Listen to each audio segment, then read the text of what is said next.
Okay. Hello, welcome to our academic writing workshop. My name is Oluwaseun Adio. I run an online writing community, and basically, the reason why I started this community is just to bring people together, and we can always write. But from our sections, I realized a lot of people struggling with the actual writing skill they need.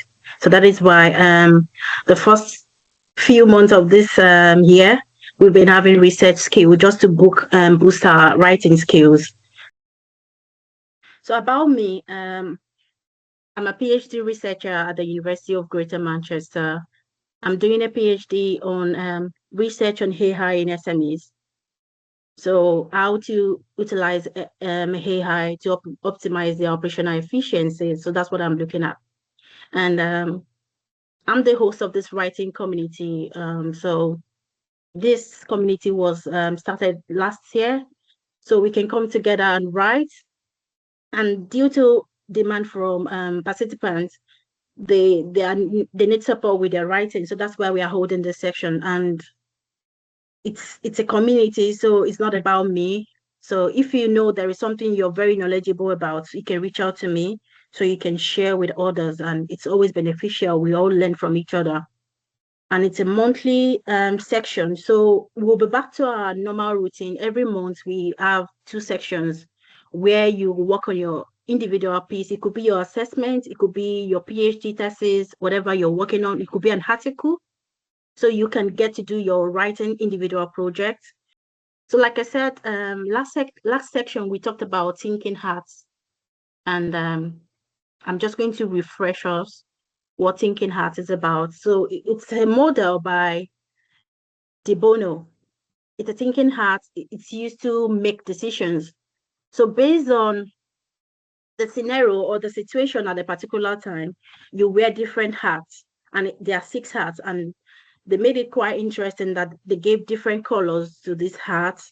So the white hat is to help you find evidence, to find sources and definitions about your particular subject. So when you're searching through article, they expect you to put on your white hat and you open your mind to gather the right information you need. Then the black hat talks about the limitation and critique and weakness within the study. So you're working on a particular research area and you're reading an article. So you're trying to look through their limitation. What is this that they didn't do well? Um, critique. When we say critique, it doesn't have to be negative. It's just giving a balanced opinion. When people hear critique, they think is negative feedback. No, you're just wearing the options about the subject area or a particular writing. So we need to be careful when you're critiquing someone's work. You don't have to write negative feedback, but it's just a balanced feedback about your own opinion on that writing. So you're going to wear the black hat to identify the weakness within the subject area. Then the green hat is to formulate new ideas, sentences, and connections. So based on these evidences that you have, what can you do differently? So you need to put your green hat. And the red hat talks about your initial voice, position, and voice and reaction. So when they're talking about a particular subject, what will come to your mind first about that subject? That's your initial voice. If you remember the last time when I was explaining the red hat, as academia, we need to be careful giving our own opinion because there must be academic evidence to back whatever you feel about it. So you can't just feel something about a particular subject and say, okay, this is what I feel. But there has to be evidence about it. But so you have to be very careful so that you're not being biased about your opinion towards a particular subject area. Then the yellow hat talks about the strength, contribution, and significance. And lastly, structure. You put on your blue hat, think about your structure, the flow and coherence. So this will help you structure your work in a way that you have a coherent flow. So that's just a refresher of our thinking hats. But also shared some few articles. So for the sake of this session, I just chose a particular topic that is going to work for everyone. So the role of social media on youth. So that was what we are going to discuss in this particular section, because we need a generic area so that everyone will be able to work on it. It will be difficult to work on different topics, so that's why I chose that one. So before you join the section, I expected you would have read through those two articles, highlighted the critical points, then have a little note about the whole topic. Then, so when we're going to use our thinking hats now, it's going to help us review the key information that we already highlighted. Then we apply this 6 thinking hats to organize our notes. So I would be using the next few minutes for us to go back into our article in case we didn't do much on it. So identify ideas that are mostly relevant for writing within the 2 articles I sent earlier. So we are going to read the article again. Based on the thinking hat model I already shared with you, try to look for evidence, the most important information. Try to look for the critic, like limitation of the study. Think of your own opinion about the study. Then think of what you can do differently. Think about how you can structure your writing if you were to write about that particular topic. So we need to read that article for the next 20 minutes. Pay attention to the highlighted section. For people that already read through, that you already highlighted some important points, you can go back to it just to refresh yourself. Then read with the 6 thinking hats in mind, just like I said. So that's going to guide you to know what direction, what is the most important information I need from this article. And refine your understanding of the key arguments within the papers. So the time is 5:18 now. By 5:38, we'll be coming back for the next phase. Yeah. So basically, I was thinking about the blue hat, and can you explain to me what exactly falls under that? All right. So for now, you're not expected to do the writing. It's just for you to have an understanding of how to approach your reading. So with a thinking hat, you'll be able to have the right decision. So the blue hat talks about the structure, talks about your flow and coherence. So this is how you present your findings when you're doing the actual writing. But at this point, you're just reading. So I saw a question: when reading through an article and we want to start writing, do we start by writing out exactly the evidence and sources? No. So you're not writing the evidence. So the white art is at the stage when you're looking for materials. You're trying to gather the most important information you need for that study. So at that point, like we did the systematic literature review. So that's the part of the process where you're looking for materials.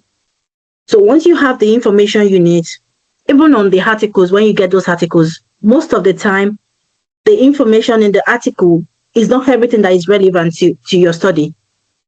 So at the point when you're looking for the critical information that is applicable to what you're working on, so you put on your white hat. So you think about it, what is the most relevant information in this article that is mostly important to my topic? And our topic is the role of social media on youth. Do you understand, Eddie? So at that point, you're thinking about what is the relevant information for this study? Where can I get it from? Then how to go about the writing. So you're not actually writing. So like I said, it's a thinking hat. So when you get everything right from the process of reading, the blue hat will now help you structure everything together. So it's much more easier for you when you start writing. So that was why I spoke the last time about reading. Reading is quite important when we want to be a good writer. That means you have to learn how to read critically and get the relevant information. So I think I explained well now. Do we also need to put the 6 art into writing, or is it something we can mix or pick the relevant one? So it depends. This is the topic I'm looking at. At the point I'm looking for material. Okay, so you already get everything right. All right, I get that now. Hello, everyone. Hi. Hello. So did we manage to go through the articles? Like, were you able to go through it? For those that didn't read earlier, was the 20 minutes enough just to skim through? I only was able to skim through the first one, the social media one. Okay. All right, that's absolutely fine. So I'm just going to show you what my own annotated article looks like. What I meant by that is highlighting the information I feel was relevant when I was reading through the article. So give me a moment. I'm just going to share that right away. Please bear with me. So this was the first time I read the article. So I was trying to look at the impact of social media on youth in general. That's the general topic, right? But when I searched for the article, when I was looking for material, so this was one of the most cited materials I saw on Google Scholar. I think it had almost 500 citation. So I felt this might be a good material for you to have that lot of citation. And what I saw was the impact of social media on youth mental health, challenges and opportunity. So when I was reading through, I highlighted this. I felt, okay, this is like a background of the study. So the reason why I highlighted is just for the sake of this section, but those are kind of a thing you have to pay attention to. So I felt this is like the background information. So social media is beneficial, but it's also creating challenges. Then this were the parts where they were giving statistics. So I felt, oh, so this might be quite relevant. So that's why I highlighted it. So these are statistics talking about general information on the usage of social media. I felt this is also important to our study. So I also highlighted that. Then I was going through it. Then I highlighted the definition because I felt I might need something like that later on if I was to write about this, because I think it's quite important also. So based on this study, their own understanding of social media, this was their definition of social media. So that's how I screen for important information when I'm reading through a particular article, because I might be going back into it when I'm actually writing. And these are like the most important information. This is where the author spoke about the research guide. So they were saying findings from the studies have mixed. So they are talking about the fragmentation or the argument within that area, that based on the previous studies that was done, there is an issue because the result is not the same. So this talks about fragmentation. I felt, okay, this is a research gap this person is trying to address, is trying to see this is the issue, part of the reason why he's doing the studies. Because if someone has done the study before, why is he doing it again? Well, he finds it important because the studies that has been done in the past does not have the same results. And then this is where they started talking about the risk. So these are the factors. They were saying cyber victimization, so it has impact on mental health of youth. So I felt this is also important. So I started highlighting the most important information, how social media could affect the youth mental health negatively. So that's what I did till the end of the article. And I'm going to give you an important tip to find right information. So when you're reading an article, when you go to the conclusion, future direction, this is where you're going to find the gap even the same topic that you are reading, the same article you are reading, they are also going to have a particular gap because they can't address everything else. So this is where your strength can lie in as a researcher when you find a gap in a particular article. So you can take it from where the author stopped and say, okay, so person already mentioned in his own study that this is what they conclude. So they are saying much of the existing research has relied on self-reporting. So this is like a methodological gap. This person is reporting that, okay, studies in this area have methodological gap. So this is just a tip for everyone, like PhD researchers or even a master's. It's going to strengthen your writing. So you would make use of that opportunity when someone reports a gap. That is what you're now going to solve when you're going to write an article about that same topic. So, and this person was recommending that, okay, previous studies should make use of experimental or longitudinal studies.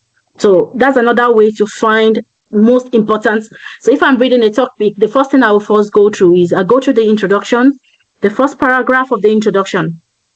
I go to the last paragraph of that introduction. There is always important information there.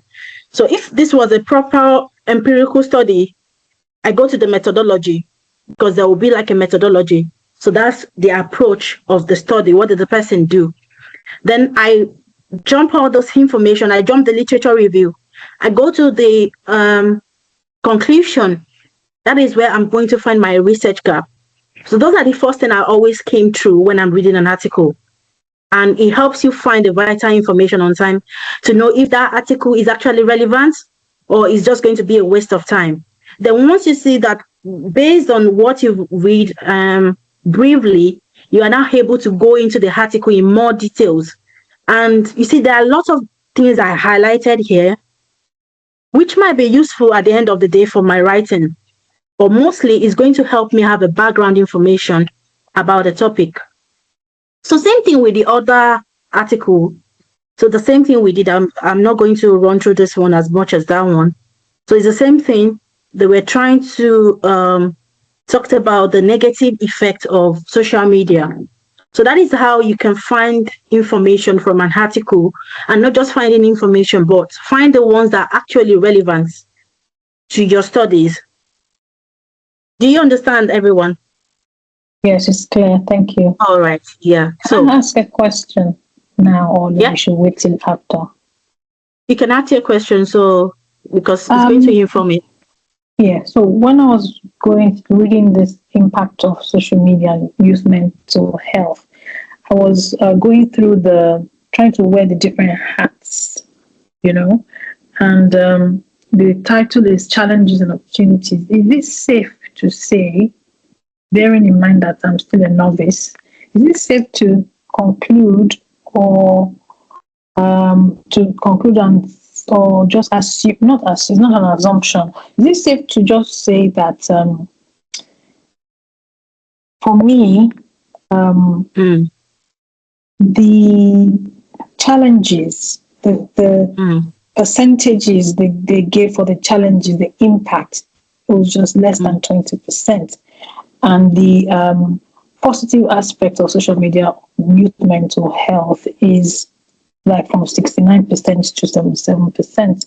So what exactly, because I try to look for the final impact point in the conclusion and, conclusions, future directions, and then only just mention the limitations. So I don't know, when one is reading through like that, is it safe to, it is critical, because it seems as if out of all the hats, I only wore the black one in this case. So you're saying that the author talked about little of the challenges, negative impact, then spoke about the positive. So that's their own stand about the topic. If you read the other article, it's just that you didn't have time.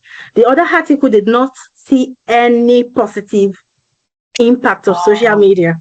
So that's like I'm glad you picked that up. That's like the things I want to speak about at the end of the day. If anyone was going to notice, even how article selection could impact our writing. Sometimes if we choose wrongly, we get into trouble. So that's like a setup for everyone. I want to see if you are going to notice, even with the selection, I just selected 2 articles, but I'm glad you observed that. So just to make us aware that we need to be cautious when we are selecting our material, because sometimes these materials are biased. But that does not mean our findings is wrong. No, there is academic evidence backing it up. She actually referenced some other people that have done some empirical work about that area. They reported positive impacts, but she also talked about the negative impact. You will see she's not saying that social media is bad or she's saying it's good. She's just being neutral. And she also gave some direction on, okay, just to minimize this risk, we should go in this direction. Do you understand? So I would still say the article is balanced, but they are just reporting other studies that have been done. So this is like a literature review. It's not an empirical studies. So based on what she has read, that's what she's reporting. Okay. Do you understand? I do. Thank you. Thank you. Yeah, thank you for picking that up. I'm glad you did pick it up, because those are one of the things I will still speak about the observation if anyone has anything else at the end. But let's go to our topic. So the next agenda. So that's just to give you an idea. Did you see my screen now? Can you see the new screen?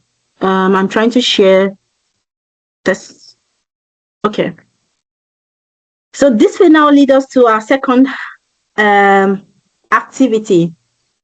So based on the information you already have, you're just going to write a short piece on the role of social media on youth mental health. So this is based on the key ideas from the article, whatever you feel. It's not just your own feelings. So I know I said we should be careful of using the red hat. Don't say your own opinion. Fine, your opinion still matters, right? But based on the evidence you got from those articles, so you're going to write less than 200 words on the major findings, what you feel is like the most relevant to you on the role of social media on youth mental health. Apply the insights from 6 thinking hats. You know, we talk about the 6 thinking hats. So let me just remind you again. You're looking for facts, and the fact is what the authors have already presented to you. Do you understand? So that is the facts. You already talked about the limitation within the study, whatever you feel. You could use that as a critique of your 200 words. Okay, this is what you feel. You're going to critique it. Okay? Then you think about the strength, contribution, and you don't have to use the 6 hats, but just try and use what is relevant to what you're writing. So it's just 200 words, and I think we'll be able to do that within 20 minutes. Just write it as it comes to you. This is like an honest section. We'll just write the way you would write your normal draft. So it doesn't have to be perfect. This is like the first writing. So you can read through it later and modify. So the time is 5:52. We're just going to write for another 20 minutes, and we should be back by 6:12. So 1 minute more. If you're done, please can you paste whatever you've written, and let's just go through it. Okay. So is that how we are getting? So I just need to be sure so we can go ahead. Is anyone still going to send theirs or not?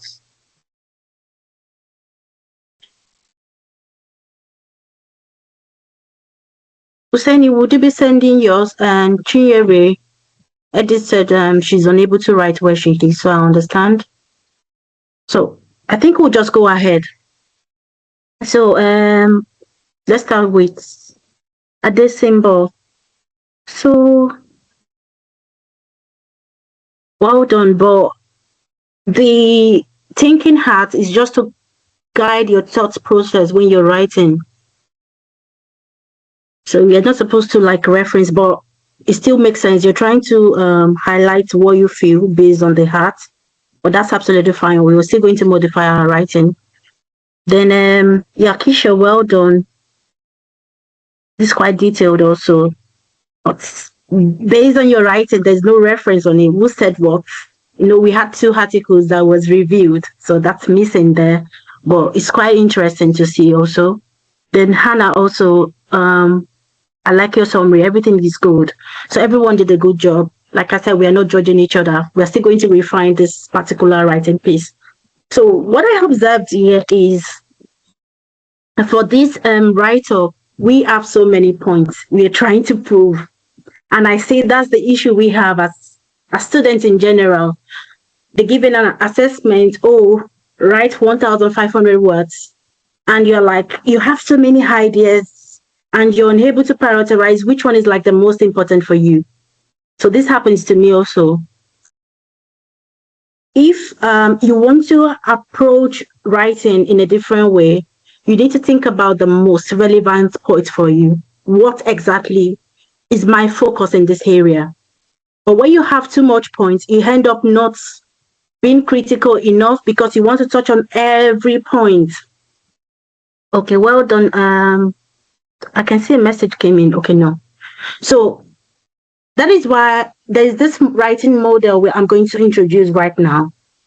It is called PEES. And what it stands for is the P talks about points.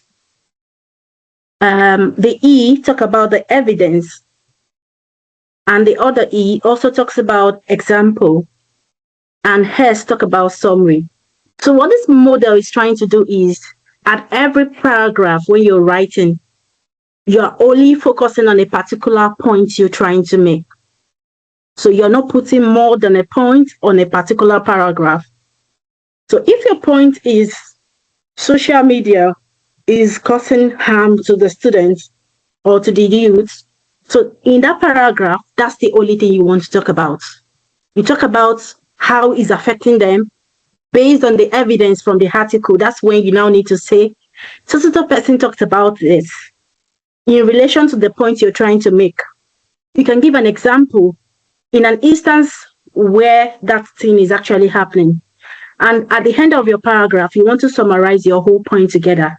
So if you always approach your writing in this method, you're going to have a very good and seamless writing. Okay, well done, Oseni. Okay.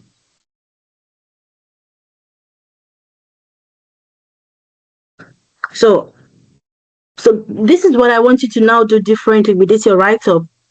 Think about, based on the topic I've given to you, which point matters most to you. And when you're writing your paragraph, you structure it based on this point. I'm only focusing on this point. And I'm going to get an evidence. No, we only had 2 articles, but generally, if you are doing an assessment or you're writing a particular piece, you will definitely have a lot of articles you're referencing, but because we have little sample size, so based on this 2 sample that we have, that would be our evidence. So so person said this based on your own points, just to back your point up. You can give an example of that and you summarize what you're trying to make. So when your reader is reading, if you write in this structure, when someone is reading your work, they enjoy it. It's going to have like a seamless flow. You're not speaking about different things at the same time. You just get lost when you're trying to read some articles because they're not well structured. So make your point in a particular paragraph, expand on that point, and summarize the point before you go to another point, so you can have a good structure of your work. So I hope you all understand what this PEES model is about and how it can help us structure our work very well. I'm not happy with everybody not speaking. It's like I'm just talking to my screen. I'm not getting response enough, because this is supposed to be like an engaging section, seriously. But it's understandable. Most people are you have other engagements. No, it's not that. We're learning, actually. All right. Okay. So now we are going to apply this model again. Based on this draft that you've written, try and review it. Like I said, identify your major points for the first paragraph in case you have more than 1 paragraph, which I doubt. Identify the major points you're talking about. Look for evidence based on what you've read. Write an example. I'm not saying there's a way you just say, okay, in an instance, just give an example of how that thing is going to support your point, then summarize it. So I just want us to read through your write-up and see what is missing. What do you need to do differently in case you want to structure based on the PEES model? And what you want to do is you want to make sure everything is much more structured and has more clarity than before. So this is just going to take you 10 minutes. Go back to that writing. Then you try and write based on this PES model. Structure your work. Think of the first point. Write an evidence to back it up. Quote the person that said it because you've read the article, right? Then give an example and summarize everything. You will see how it's going to improve your organization and strengthen your arguments. Still the same 200 limit or less because of our time. Just ensure it's no more than the 200 limits. And in the next 10 minutes by 6:31, we'll be back again and you see the difference between the two pieces that you've written. You'll see the other one would be more clearer than the first one where you had a lot of points together. So by 6:31, I said, we'll be back. Thank you. We have about 2 minutes more, so let's just round up the third activity. And if there's a way, probably we can like color code it so that I can know your point, the evidence, the example, and the summary just on your write-up. Probably we can do that to see how you've applied the PES model. Well done, Yashika. Is that okay though? Yeah, it's okay. But the most important thing, as long as you are able to like not distract your readers, like they can focus on a particular point you're making. So it makes sense. And sometimes sometimes it can be very complicated, the paragraph where you have more than one PES, but as long as you can still put everything together and you are able to still make your readers go along with your reading without being confused. So this is absolutely fine. Thank you. But like this evidence, you have to reference someone that said. In that point, the evidence was missing in this instance. Yeah. So okay. Yeah.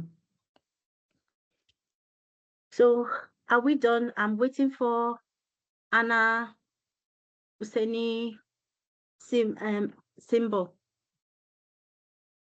Yes, I'm just waiting for yours. So that's what we're already doing now. We're just going to compare. Did you think, okay, Yashika, was there any improvements from the previous write-up and the second one when you use the PES model? Do you think it's more clear with your writing? Yeah, 100% because I removed two very unnecessary points, which back then I thought was important, but now when I revisited it, I just realized that I was just cramping more information without exactly giving any evidence. So there was no point telling the audience something without giving any evidence about it. And also it was not really adding anything to what the topic was about. So I was like, yeah, it's not really necessary. All right. Thank you for that. So that makes sense. So are we still writing Hannah and others? I've not seen yours. Yes, that's fine. If it's just one paragraph, that's absolutely fine. So one point makes sense. One evidence to support it, example, and the summary. That's fine. I understand you have work. That's absolutely fine. We just wait for you. So initially it was supposed to be 20 participants. So I already think we were going to struggle with revealing. So luckily everyone didn't turn up, or some people left along the line. So we'll be fine with the time. Okay, Anna. So what is your point here? So I've not seen your voice. Like, what points are you trying to make in this paragraph? So if you go back to the PEES, you have to think about the points you're discussing here. This would just be your voice, like the overall point you're trying to make in that paragraph. Then evidence will now be, okay, based on this point, so person said this. And okay. So this should be like an introduction to your paragraph. Adolescents are increasingly immersed in digital environment. That would have been better. And it's like my own opinion, I don't know. We have different way of writing. It's always better to start a paragraph with your own point, not other people's opinion. Do you understand? So based on you're still going to show evidence. Do you understand?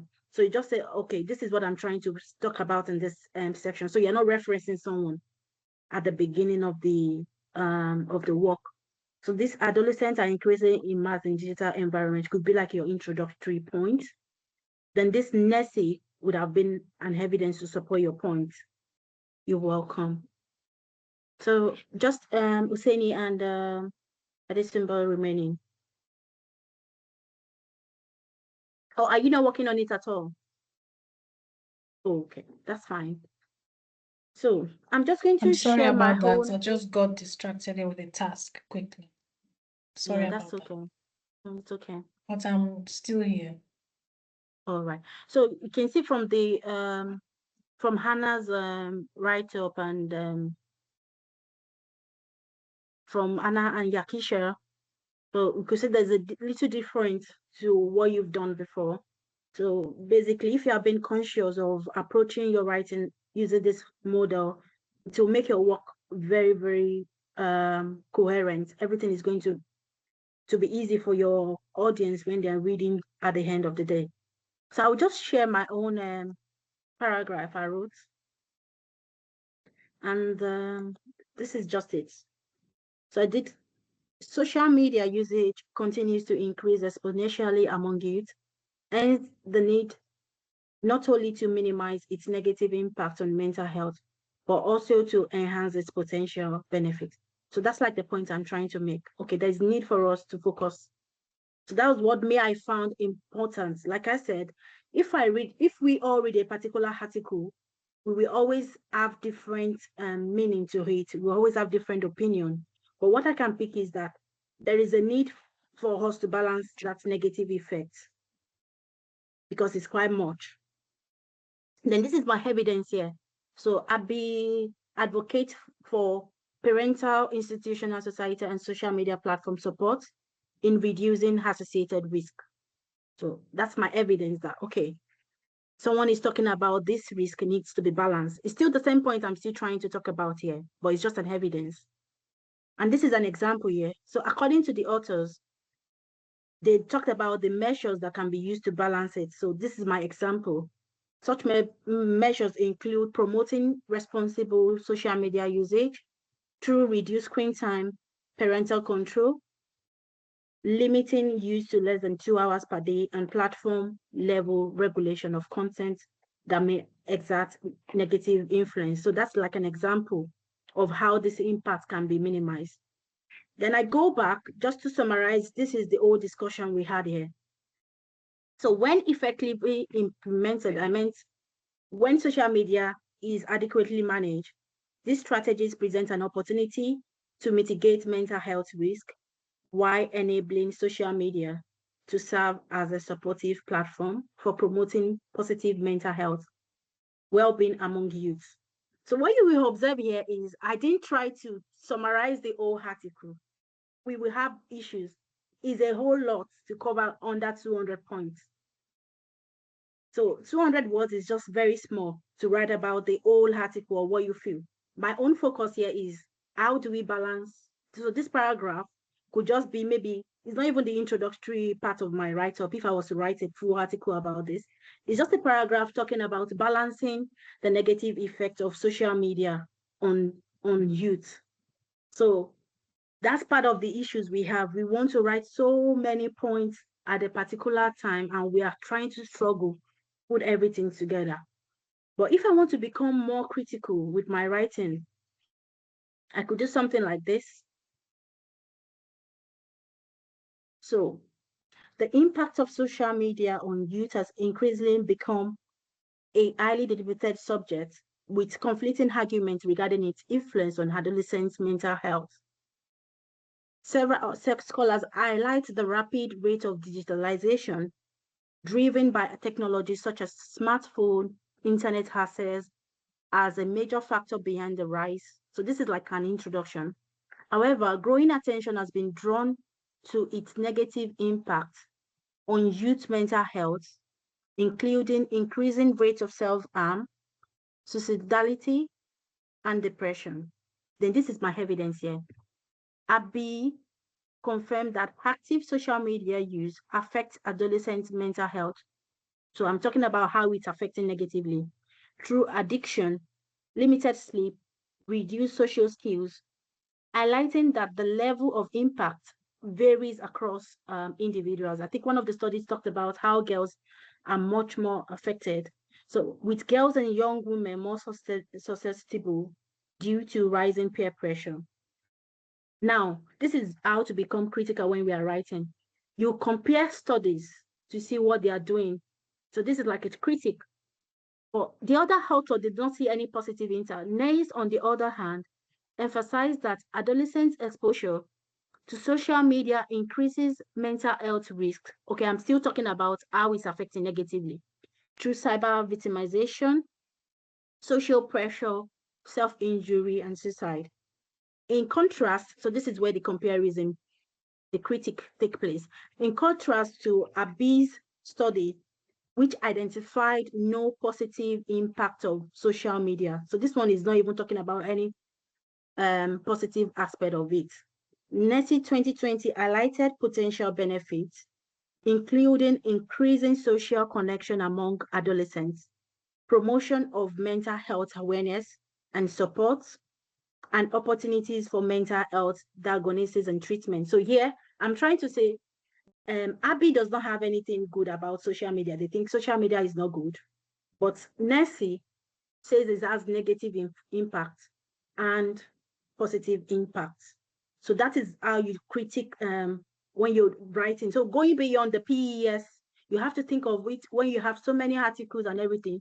You try to synthesize these findings, try and bring them together so that you can balance your writing. You're not just reporting what they're saying. You as an academia, you have to be critical about your writing. You have your own judgment too.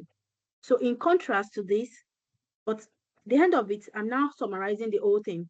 So both studies acknowledge that existing research area remains fragmentation. So I'm going back to my argument here. I talked about how there's conflicting arguments in that study area. I'm trying to establish fragmentation in that research area. So that is what I'm trying to do at this point. So I'm summarizing what I've written at the beginning again. So both studies acknowledge that existing research in this area remains fragmented, constrained by methodological weakness. Some of them said, oh, the lack of empirical studies, and the ones that had empirical studies also, the method that was used during that studies were not appropriate and limited empirical evidence, thereby underscoring the need for further empirical investigation. So what I've done in this paragraph is not the same paragraph I wrote earlier, but I tried to write another one, then modify it. So what I try to do here is, my point here is there is a gap in that research area, and that is what I'm trying to establish. Then I try to compare what the two different scholars have done, what have they done differently. So this one is talking about negative impact. But what I will now conclude is that there is an issue. I can't decide exactly what is the actual impact because there's still need for further investigation. So do we understand that aspect? So now these are the things I will try to point out. We have so many things that are actually wrong with our writing in this aspect.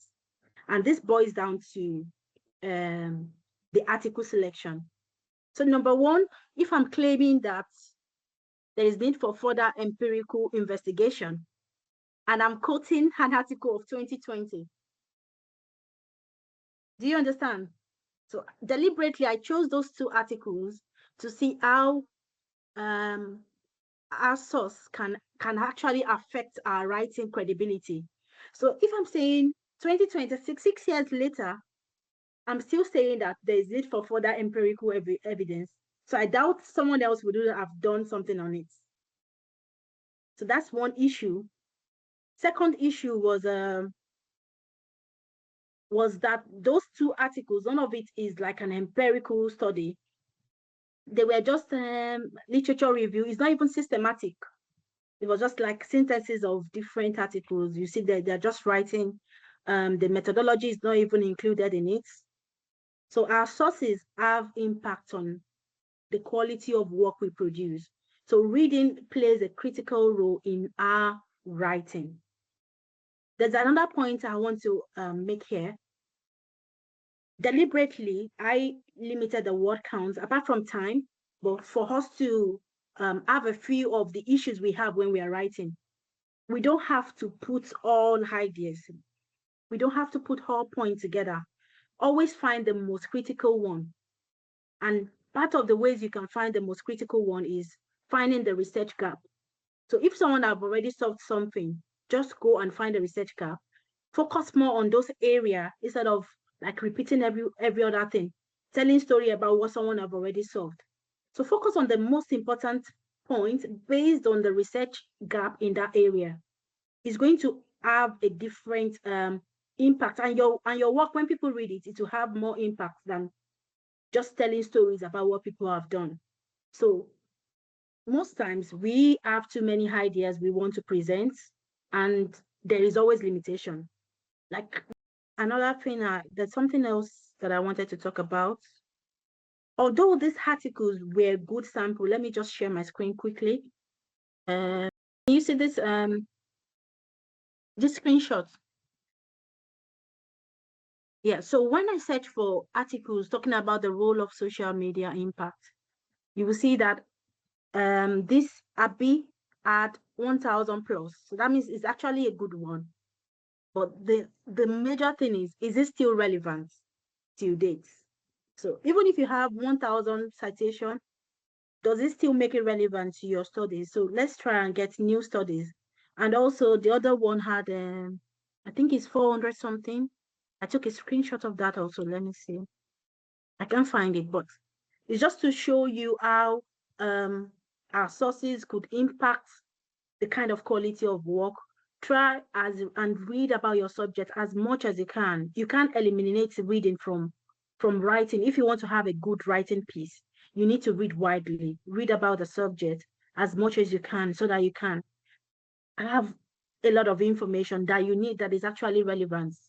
And that was why Latif spoke to us about systematic literature review. So it's just being intentional about I love systematic literature review because from beginning to start, it's like a scientific method of you selecting your articles.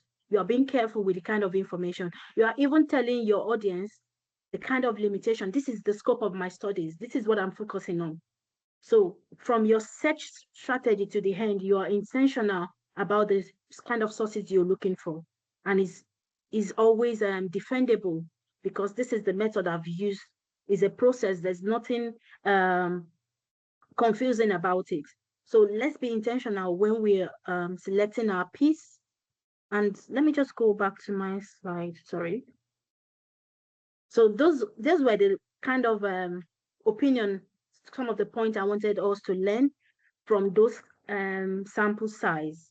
The issue with the relevant, despite being a good article, is I don't think is as relevant as it is then 2020. So this is 6 years ago. A lot of people would have worked in that area. And also ensuring that we focus on the major points and structure our work in a way that is going to make more sense. So we already reviewed, we are supposed to use 30 minutes to review the write-up, but we already did that because we're just few. Then it's just an announcement. So we'll be going back to our normal writing. So everyone is by saying effective academic writing begins with purposive reading. So let's not eliminate reading from our writing, especially as PhD researchers. We need to read to write quality work. A lot of people believe AI now is always easier, like a faster route. But the reality is you can't eliminate reading from writing good piece. Then structured thinking can help us identify what really matters. So that was why I tried to bring us to the thinking model. You'll be able to focus on what is actually relevant to my studies. Is all this point useful for me? If it's not useful, so why do I need to include it? Then the PEAS model help us strengthen our arguments. So you're not just putting about 5 points without people understanding what exactly you're trying to bring out. But when you show the evidence, you give an example, then you summarize it to bring people back, just to put them back on track. It's going to strengthen your argument. And I just want to encourage us that strong academic writing is enhanced through practice, um, revision, reflection, and feedback. So let me share what I wrote initially for you before I now summarize it. Like the first drafts that came to my mind when I read the article. I'm just going to show us that quickly. Please bear with me. So this was my first draft. It was just all jam-packed. Like I just wrote everything that came to my mind. Although I still try to make a point about the fragmentation in the research area, but I feel I had so many things I was trying to write in this aspect. Then I wrote my second draft. I tried to modify it. Then I felt this was much more better because even grammatical error and everything. So when you see someone that writes, oh, and you see they have good writing skills, so it's not just magic. They keep practicing and practicing. So don't give up on yourself. We all are still learning, and it will improve the more you do these activities like writing. You see that it just come naturally for you. It keeps you improving. So let's not give up. I'm thinking of maybe in April we can have like a writing challenge so that all of us can focus on publishing, probably because it's difficult if we want to publish, especially with our PhD work. We are focused on writing and you don't want any other engagement. But if we could do like a writing challenge in April, the reason why I said April is so that you can use the whole of March to start, if it's systematic literature review, I don't know, whatever you want to do. You can start reading your article, gathering your article for the whole of March, putting your notes together just bit by bit. Then all through the month of April, every day, I don't know how we want to do it. We just want to do maybe your article is about 7,000 words, for instance. We want to do 350 writing every day, all through the point of all through the month of April, and we have 30 days in April. At the end of April, you would have completed an article that will be publishable, because we are never going to get that particular perfect time for us to write or a particular article. As PhD student, we know how important it is. So if it's something you are interested in, let me know, and I would prepare us for it. Probably we can just meet on Zoom so that we don't get relaxed, or we meet here on Team. Everyone is working on their every day. We log in, and you can decide and suggest times that work best. You feel everyone will be available, and we are writing just 350 words every day.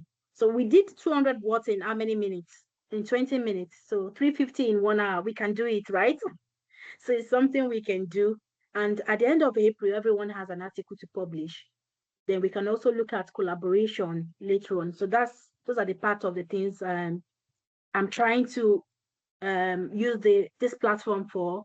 We can collaborate with each other and support each other. At the end of the day, everyone has something to show for it.